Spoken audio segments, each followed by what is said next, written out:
نبی کریم صلی اللہ علیہ وسلم نے ارشاد فرمایا کل بنی آدم خطاؤن وخیر الخطائین توابون. بتائیے گناہ گار، خطا کار، سیاہ کار، اس کو نبی کریم کہہ رہے ہیں کل بنی آدم خطاؤن، ہر آدم کا بیٹا غلطی کرتا ہے، گناہ کرتا ہے، ٹھوکر کھاتا ہے. غلطی سے پاک اللہ نے اگر بنایا تو آمنہ کے لال کو بنایا، کوئی اور غلطی سے پاک نہیں ہے. وَخَيْرُ الْخَطَّائِينَ تَوَّابُونَ. اللہ کس کو کہہ رہا ہے؟ نبی کریم کس کو کہہ رہے ہیں؟ اور تم میں سے بہترین غلطی کرنے والے. غلطی کرنے والا بھی بہترین ہے، ہاں بہترین غلطی کرنے والا وہ ہے جو اللہ کی بارگاہ میں آ کے اپنے ہاتھوں کو پھیلا دیتا ہے. اسی لیے نبی کریم صلی اللہ علیہ وسلم نے فرمایا تھا کہ اگر تم گناہ کرو ہی نہ، اگر تم گناہ کرو ہی نہ، اس سے مراد معاذ اللہ یہ نہیں ہے کہ ہم گناہ کرنا شروع کر دیں، لیکن اللہ کی رحمت کو بیان کیا جا رہا ہے. اگر تم گناہ کرو ہی نہ تو اللہ تعالیٰ اس دنیا کے اوپر ایسی قوم بھیجے گا جو گناہ کرے گی اور اس کے بعد رب کے سامنے ہاتھوں کو پھیلا لے گی.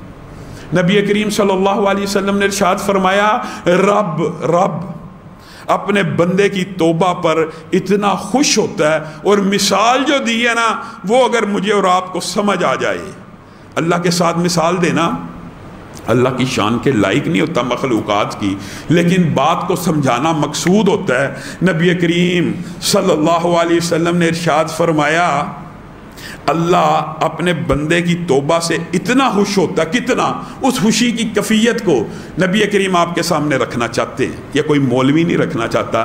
نبی کریم کہہ رہے ہیں ایک بندہ ہے، اس کے پاس سواری ہے، اس کے پاس سامان ہے، اس کے پاس زیادہ راہ ہے، اس کے پاس ہر چیز ہے. وہ ایک صحرا میں گیا، سواری چھن گئی، پانی چھن گیا، کھانا چھن گیا، ہر چیز چھینی گئی. اب اس بندے کو یقین ہو گیا کہ میں مرنے لگا ہوں.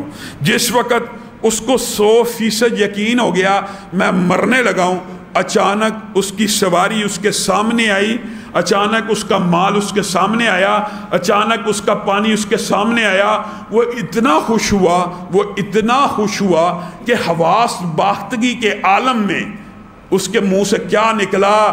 اے رب تو میرا بندہ ہے، میں تیرا رب ہوں. خوشی کے اندر الفاظ الٹ نکلے.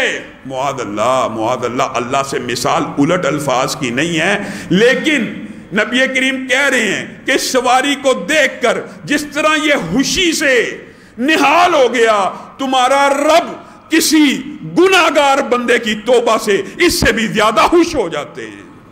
بتائیے ہم کس غفلت میں ہیں؟ ہمیں کس چیز نے روکا ہوا ہے؟ اس رحمان رب، یہ جو رحمان رب ہے نا، اس نے زمین کے اوپر اپنی رحمت کا صرف ایک حصہ اتارا ہوا ہے، صرف ایک حصہ، جس کی وجہ سے ماں بیٹے سے پیار کرتی ہے، بیٹا ماں سے پیار کرتا ہے، باپ بیٹے سے کرتا ہے، بھائی بھائی سے کرتا ہے. ہم سارے رشتہ دار، ہم میاں بیوی، جتنی محبتوں کے سلسلے ہیں اس ایک حصہ رحمت کی وجہ سے ہے. حتیٰ کہ چرند پرند درندے، آپ نے پرندوں کو بھی دیکھا ہوگا اپنے بچوں کے چونچ کے اندر دانہ ڈالتے ہیں، آپ نے درندوں کو بھی دیکھا ہوگا اپنے بچوں کو دودھ پلاتے ہیں. یہ سارے کے سارے محبت کے، الفت کے، معدت کے سلسلے ایک حصہ رحمت کی وجہ سے ہیں. تو اللہ تعالیٰ 100 حصوں میں سے باقی 99 حصے کس کے لیے ہیں؟ نبی کریم صلی اللہ علیہ وسلم نے فرمایا وہ تیرے اور میرے لیے، وہ تیرے اور میرے لیے ہیں. ان اللہ یبسط یدہ باللیل. سبحان اللہ، قربان جائیں نبی کی بات کے اوپر، اللہ کی شان کے اوپر. گناہ سارے دن میں کروں، گناہ پورا دن میں کروں، جب رات کا پہر آئے نبی کریم نے فرمایا ان اللہ یبسط یدہ باللیل لیتوب مسیء النہار. ہاتھ تجھے پھیلانے چاہیے تھے، اللہ سارے دن گناہ ہوگے، اب شام ہوگی معاف کر دو، لیکن تیرا رب اتنی رحمت والا ہے کہ ان اللہ یبسط یدہ باللیل. رات ہوتی ہے تو اللہ تعالیٰ اپنے ہاتھوں کو پھیلا دیتے ہیں اور کہتے ہیں کون ہے جو میری بارگاہ میں آ کے توبہ کرے، میں اس کے گناہوں کو معاف کر دوں. اور ان اللہ یبسط یدہ بالنہار لیتوب مسیء اللیل.